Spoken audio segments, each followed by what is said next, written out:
Hash brown na kamote ang gagawin natin. Gagadgarin muna natin ito. Nagadgad na natin lahat. Ito. Hugasan lang natin mabuti at saka pigain. Busahin natin dito sa kawali. Parang patutuyuin lang.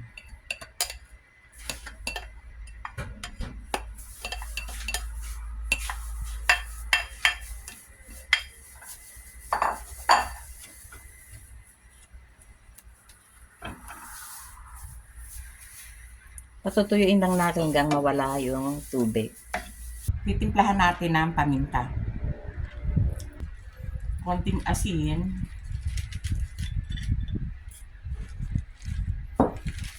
Tsaka cornstarch.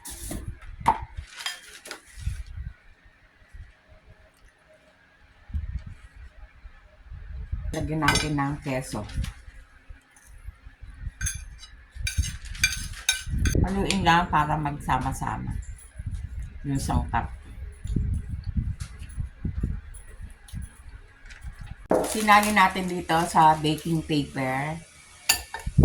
Saka natin pagugulungan itong rolling pin para lumipis. Saka natin hiwain. Yan, nahiwa na. Saka natin ipiprito. Lagyan natin ng konting butter.